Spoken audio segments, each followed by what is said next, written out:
Hello दोस्तों, स्वागत है आपका अपने चैनल यूटिलिटी कॉमर्स पर। और आज हम लोग माइक्रो इकोनॉमिक्स का फर्स्ट चैप्टर इसको हम लोग कहते हैं कि इकोनॉमी एंड इकोनॉमिक्स। इसका पहला टॉपिक है व्हाई इकोनॉमिक प्रॉब्लम अराइजेस, है ना।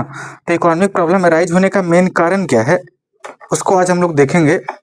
और साथ साथ आपके चैप्टर नंबर 1 में जितने भी कॉन्सेप्ट हैं सारे कॉन्सेप्ट को हम एक एक करके यहाँ पे समझाएंगे और बहुत कम समय में हम सारे कॉन्सेप्ट को आपको जो है क्लियर करते हुए सारे कॉन्सेप्ट को हम अभी जो है समझाएंगे। ठीक है, चलिए। कहता पहला जो है, कहता व्हाई इकोनॉमिक प्रॉब्लम अराइज। कहता है सारे इंडिविजुअल के पास, सारे पर्सन के पास इकोनॉमिक प्रॉब्लम क्यों अराइज होता है, उसका क्या कारण है। कहता है इकोनॉमिक प्रॉब्लम अराइज इसलिए होता है क्योंकि हर एक इंसान के पास या हर एक इकोनॉमी के पास, हर एक दुनिया में हर एक लोगों के पास जो है रिसोर्स है, लिमिटेड है। का मतलब मान लेते हैं आपके पास 21,000 रुपया है तो ये आप ही का रिसोर्स है। किसी के पास नेचुरल रिसोर्स है, किसी के पास लेबर फोर्स के रूप में जो है अवेलेबल है, लोग रिसोर्स हैं। तो सारे रिसोर्स जो है वो कहता है उसके पास लिमिटेड है, हर एक इंसान के पास रिसोर्स लिमिटेड है। दूसरा कहा रिसोर्स तो लिमिटेड है लेकिन इंसान की इच्छाएं जो है ना वो असीमित है। मान लेते हैं आप हर महीने में 50,000 रुपए कमाते हैं, वो आपका रिसोर्स है। और साथ में आपका इच्छा है कि 1 लाख कमाते तो हम और चीज खरीद पाते, कपड़ा खरीदते, जूता खरीदते, ये सारा चीज। कहता है कि ह्यूमन का इच्छा कभी पूरा नहीं होता। तो कहता है दूसरा, कहता है ह्यूमन वांट्स अनलिमिटेड। प्रॉब्लम तो राइज हुआ इसी कारण से। कहा है हमारे पास सीमित इनकम, हमारा इच्छा जो है वो सीमित है। कहता हमारे पास भी अगर फॉर्च्यूनर होता तो अच्छा होता, जिसके पास फॉर्च्यूनर वो सोचता है मर्सिडीज होता तो अच्छा होता, जिसके पास मर्सिडीज है वो सोचता है अगर हमारे पास प्लेन होता तो अच्छा होता। तो सारे के इंसान की इच्छाएं जो है वो तो असीमित है, जिसको कहते हैं ह्यूमन वांट्स आर अनलिमिटेड। तीसरा है, कहता है उस रिसोर्सेज का बहुत सारा यूज भी है। कहता है कि अगर आपके पास 1,000 रुपया है तो 1,000 रुपए का यूज बहुत सारा है। आप 1,000 रुपए से कपड़ा खरीद सकते हैं, जूता खरीद सकते हैं, रिचार्ज करा सकते हैं और भी बहुत सारा कुछ कर सकते हैं। इसको कहते हैं रिसोर्सेज हैव अल्टरनेटिव यूजेज, उसका डिफरेंट यूजेज है। तो 3 कारण इकोनॉमिक प्रॉब्लम अराइज होने का। पहला, रिसोर्सेज आर लिमिटेड। दूसरा, human wants are unlimited and resources have alternative usage.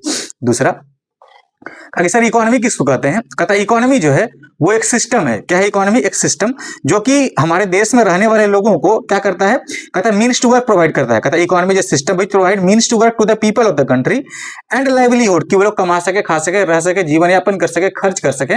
मतलब जहां पे हम लोग उस सिस्टम को इकोनॉमी कहेंगे जहां पे हमारे देश में रहने वाले लोग कमाने खाने का अरेंजमेंट कर पाए, उस सिस्टम को हम लोग क्या कहते हैं, वो इकोनॉमिक्स, ये इकोनॉमी है। ठीक है, जैसे हमारे देश में फार्मर है वो प्रोड्यूस कर रहे हैं, कमा रहे हैं। हमारे देश में कोई प्रोड्यूसर है वो कमा रहा है। हमारे देश में हम लोग है खर्च कर रहे हैं। तो एक्सपेंडिचर, इनकम या इन्वेस्टमेंट, ये सब जहां जो अपॉर्चुनिटी आपको दे ये सबको अवेल करने का, उस सिस्टम को क्या बोलते हैं हम लोग, इकोनॉमी। ठीक है, चलिए आगे क्या हुआ। सर स्कैरसिटी का मतलब क्या होता है। कहता है स्कैरसिटी का मतलब होता है दिक्कत, प्रॉब्लम, संकट, इसको कहते हैं स्कैरसिटी। कमी, कहता है व्हेन डिमांड ऑफ रिसोर्सेज, कहता है कि जब डिमांड ऑफ रिसोर्सेज का मतलब जो हमारे पास संसाधन है वो अगर कम पड़ जाए, संसाधन कुछ भी हो सकता है जिसको हम अवेल कर सकते हैं, गुड्स एंड सर्विसेज के रूप में यूज करके सेटिस्फैक्शन लेते हैं, उसी को हम लोग कहते हैं वो रिसोर्सेज है। वो कुछ भी हो सकता है। When demand of resources is more than it's supply. कहता है जैसे हम अब हमारे देश में एलपीजी का संकट चल रहा है, हमारे देश में पेट्रोलियम नहीं है, हमारे देश में गैस का दिक्कत चल रहा है। तो क्योंकि गैस में दिक्कत क्यों चल रहा है, क्योंकि हमारे पास उतना है नहीं, अभी हमारे पास आ नहीं रहा है। इसका मतलब सप्लाई जो है वो कम है और डिमांड उसका लोगों को चाहिए ज्यादा। तो demand of resources is more than supply, तो उस कंडीशन में क्या कहते हैं, स्कैरसिटी का प्रॉब्लम इसीलिए हुआ। हमारे देश में चाहिए डेली जो है 46,000 मीट्रिक टन एलपीजी, आ ही रहा है वहां से कम। दिल्ली 46,000 टन नहीं आ रहा है, वो एक सप्ताह में जो है 50,000 टन आता है। ये इस टाइप से आ रहा है, तो हम लोग प्रॉब्लम तो हो गया, इसको हम लोग कहते हैं स्कैरसिटी। चलिए आगे कहा कि सर इकोनॉमिक एक्टिविटी किसको कहते हैं। कहता है व्हाट इज इकोनॉमिक एक्टिविटी। कहता है इकोनॉमिक एक्टिविटी क्या होता है सर। कहता है इकोनॉमिक एक्टिविटी का मतलब होता है, इकोनॉमिक एक्टिविटी का मतलब वो एक्टिविटी जो प्रॉफिट अर्न करने के लिए, इनकम जनरेट करने के लिए किया जाता है। Economic activity which are made for generating profit और income in called economic activity. और आप इकोनॉमिक्स से इसको दूसरे तरीके से कर सकते हैं कि activity which are made for the use of limited resources to satisfy unlimited human wants, इसको आल्सो कॉल्ड इकोनॉमिक एक्टिविटी। आप इसको भी ये भी कर सकते हैं। और ये 4 टाइप का होता है। पहला प्रोडक्शन, दूसरा कंजम्पशन, तीसरा इन्वेस्टमेंट और चौथा एक्सचेंज। तो प्रोडक्शन का मतलब क्या हुआ सर। कहता प्रोडक्शन का मतलब होता है raw material to finish goods. Production का मतलब क्या हुआ सर, रॉ मटेरियल से फिनिश गुड्स बनाना, है ना, रॉ मटेरियल से फिनिश गुड्स बनाना। तो फिर कंजम्पशन का मतलब क्या हुआ सर। कहता है कंजम्पशन का मतलब यूज करना। कहता है use of goods and services, किस चीज के लिए, सेटिस्फैक्शन के लिए, सेटिस्फैक्शन के लिए। तो सर फिर इन्वेस्टमेंट का मतलब क्या हुआ। कहता है इन्वेस्टमेंट का मतलब होता है purchase of any assets for income generation और इंक्रीज इन इट्स वर्थ। तो इसको हम लोग कहते हैं इन्वेस्टमेंट। कोई एसेट्स खरीदे और उसका पर्पस, मशीन खरीदे, उसका पर्पस क्या है, इनकम जनरेट करना। कहता है एक्सचेंज का मतलब क्या हुआ सर। कहता है buying and selling of goods and services in terms of money, हम लोग कहते हैं वो एक्सचेंज। जैसे हमको अगर 10 रुपए का बिस्किट चाहिए और हम जो है 10 रुपए दिए दुकानदार को, हमको बिस्किट दे दिया तो हम मनी दिए, और उनको सामान दे दिया, इसी को कहते हैं exchange, buying and selling of goods and services in terms of money, इसी को कहा गया क्या, ये एक्सचेंज। ठीक है, आगे आगे बोला गया कि सर इकोनॉमी जो है उसको ओनरशिप के बेस पे कितने भाग में बांटा गया। इकोनॉमी को ओनरशिप के बेस पे जो है 3 भाग में बांटा गया। कौन कौन सा इकोनॉमी, पहले को बोलते हैं कैपिटलिस्ट इकोनॉमी, दूसरे को सोशलिस्ट और तीसरे को मिक्स्ड इकोनॉमी, है ना। पहले को बोलते हैं कैपिटलिस्ट, दूसरे को सोशलिस्ट और तीसरे को मिक्स्ड इकोनॉमी। क्या होता है कैपिटलिस्ट इकोनॉमी, कहते हैं कैपिटलिस्ट इकोनॉमी हम लोग उस इकोनॉमी को कहते हैं जहां पे प्राइवेट ओनरशिप होता है सारे रिसोर्सेज पे। कैपिटलिस्ट का मतलब ही आप समझिएगा प्राइवेट या ये प्राइवेट सेक्टर या, ठीक है, प्राइवेट ओनरशिप होता है यहाँ पर रिसोर्सेज का। दूसरा क्या हुआ, कहता है प्राइवेट जो है वो प्रॉफिट मोटिव के लिए काम करता है, कहता है profit motive is the main objective of this economy. Capitalist का मेन ऑब्जेक्टिव क्या होगा, प्रॉफिट मोटिव का, कोई प्राइवेट प्रॉफिट मोटिव के लिए काम करता है। तीसरा कहता है decision making, what to produce, how to produce, made by the private sector. कहता है यहाँ पर डिसीजन जो होगा क्या प्रोडक्शन करना है, कितना करना है, किसके लिए करना है, वो सारा भी किसके लिए किया जाता है, वो कौन करेगा, कहता है वो प्राइवेट सेक्टर ही करेगा। तीसरा कहता है डोमिनेंस यहाँ पे प्राइवेट सेक्टर का, सब कुछ इसी के द्वारा किया जाता है, डोमिनेंस इसी का है। दूसरा कहता है सर सोशलिस्ट का मतलब क्या होगा, कहता है सोशलिस्ट का मतलब सामाजिक है या इसका मतलब समझिएगा आप गवर्नमेंट, क्या समझिएगा, गवर्नमेंट। कहते हैं government ownership of means of production, कहता है यहाँ पे सारे रिसोर्सेज पर राइट जो होता है किसका होता है, गवर्नमेंट का। दूसरा क्या हुआ सर, कहता है social welfare is the main objective, कहता है यहाँ पे लोगों का कल्याण करना, लोगों का भलाई करना ये मेन ऑब्जेक्टिव है। कि अगर कोई अनएम्प्लॉयड है, बेरोजगार है, तो सरकार उसके एम्प्लॉयमेंट की व्यवस्था करे। कोई बीपीएल में उसको खाने की व्यवस्था सरकार करे, उसको फूड ग्रेन्स देती है, अनाज देती है फ्री में। तीसरा कहता है decision making made by the government, कहता है यहाँ सरकार जो है वो डिसीजन मेकिंग लेती है, गवर्नमेंट लेती है, प्राइवेट सेक्टर का यहाँ कोई हक नहीं है। ठीक है, आगे बोला गया कि डोमिनेंस जो होता है यहाँ पे प्राइवेट सेक्टर का ही होता है, क्योंकि सॉरी गवर्नमेंट सेक्टर का ही होता है, क्योंकि सारा डिसीजन मेकिंग जो है वो गवर्नमेंट ही ले रही है। चलिए, कहता है मिक्स्ड क्या हुआ सर, कहता है दोनों को मिला दीजिए, कैपिटलिस्ट प्लस सोशलिस्ट। मिक्स्ड का मतलब क्या हुआ, कैपिटलिस्ट और प्लस सोशलिस्ट, है ना। कहता है mixture of capitalist and socialist economy, कहता है existence of private sector and government sector का मतलब पब्लिक सेक्टर दोनों का एग्जिस्टेंस हो, और capitalist work for profit maximisation and socialist work for social welfare, इसको हम लोग क्या कर देते हैं, ये मिक्स्ड इकोनॉमी। ठीक है, अब आगे कहा गया सर पॉजिटिव और नॉर्मेटिव इकोनॉमिक्स इसको कहते हैं।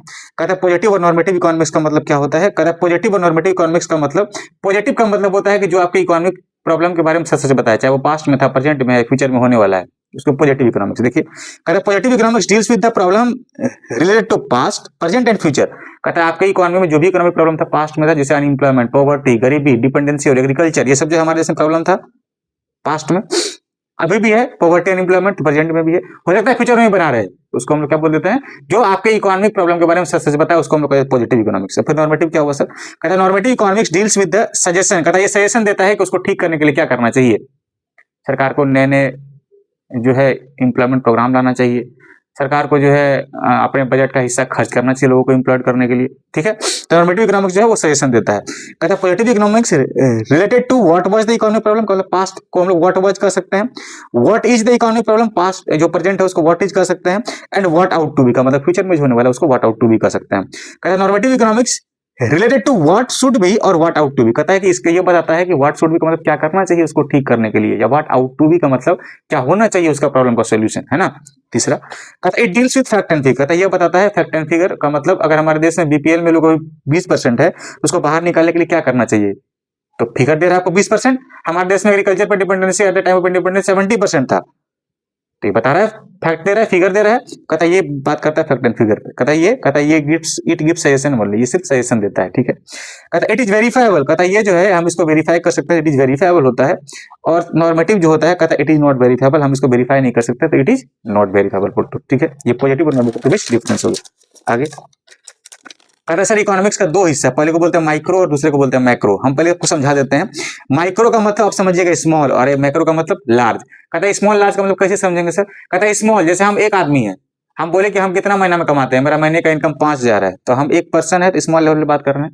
हम पूरे देश के लेवल पे बात करें कि हमारे पूरे देश में सब लोग कितना कमा रहा है, तो 5-5 हजार लोग, अगर हमारे देश में 100 करोड़ लोग कमा रहा है, उसको मल्टीप्लाई कर देंगे उतने से, मतलब हमारे देश का इनकम जो 5 लाख करोड़ का हो गया, 50 लाख करोड़ का हो गया, तो ये मैक्रो। हम बोले कि हमारे देश में हम जो है मिस्टर ऋषिकेश वो जो है हमारे देश में जो है खर्च कर रहा है महीने का 2,000 रुपया, साल भर में हमारे देश में पूरा खर्च जो है 140 करोड़ लोग कितने कर रहे हैं उसको कैलकुलेट मल्टीप्लाई कर देंगे तो वो मैक्रो हो गया। हमारे देश में टाटा जो है कार बनाती है कंपनी, जो कि टाटा जो है हमारे देश में टाटा जो है एक कंपनी कार बनाती है, जो कि हमारे देश में टाटा के कार बनाने का मान लेते हैं साल भर में 200 कार बनाती है, एक टाटा कंपनी है। उसी प्रकार से तो ये माइक्रो हो गया। टाटा के लिए हमारे देश में जो है टाटा की तरह हमारे देश में बहुत सारा कंपनी, टाटा, टोयोटा, हमारे देश में मारुति, हमारे देश में महिंद्रा, ये सब अलग अलग जो है कार बनाती है सब लोग, है ना, तो सबको मिला दें तो वो या मैक्रो। चलिए आगे कहता है कि मैक्रो देखिए, कहता है it deals with the economic problem at individual level और स्मॉल लेवल, स्मॉल इंडिविजुअल या स्मॉल, तो इसको क्या बोल देते हैं, माइक्रो इकोनॉमिक्स। कहता है it originated from Greek word micro which means small, कहता है ये ग्रीक वर्ड माइक्रो से बना, इसका मतलब क्या है, small. Micro economics is also known as price theory, क्योंकि ये प्रोडक्ट के प्राइस के बारे में बताता है, तो इसको हम लोग प्राइस थ्योरी भी कहते हैं। एग्जांपल क्या होगा, individual demand, individual supply, individual income जो है मतलब पर्सनल इनकम, ये सब जो है किसका होगा, माइक्रो का। तो फिर मैक्रो क्या होगा सर, कहते हैं deals with the economic problem at a large level और इकोनॉमी एज ए होल, कहता है ये बताता है कि हमारी इकोनॉमी में लार्ज लेवल पे क्या इकोनॉमिक प्रॉब्लम है, बड़े लेवल पे, तो इसको हम लोग क्या बोल देते हैं, मैक्रो। ये ए का मतलब यहाँ एग्रीगेट है, यहाँ आई का मतलब इंडिविजुअल है, ठीक है। It is originated from Greek word macro which means large, कहता है यहाँ पे इसका मतलब लार्ज होता है। Macro economics also known as income and employment, ये पूरे देश के इनकम या एम्प्लॉयमेंट के बारे में बताता है, इसीलिए हम लोग इसको क्या कहते हैं, ये जो है इनकम एंड एम्प्लॉयमेंट थ्योरी भी। एग्जांपल क्या होगा, aggregate demand, aggregate supply, national income, total production, ये हमारे देश का क्या हो गया, मैक्रो इकोनॉमिक्स का हिस्सा हो गया, ठीक है। Thank you so much, I hope आपको सारा कॉन्सेप्ट समझ में आ गया होगा। फिर हम लोग अगले वीडियो में चैप्टर नंबर 2 लेके आएंगे, और ये जो है बहुत इंपॉर्टेंट होने वाला है। क्लास 11th जो है सीबीएसई, क्लास 12 जो है बिहार बोर्ड, और जो है हमारा जो सीयूटी के बच्चे जो एग्जाम देंगे उसके लिए। बहुत बहुत धन्यवाद।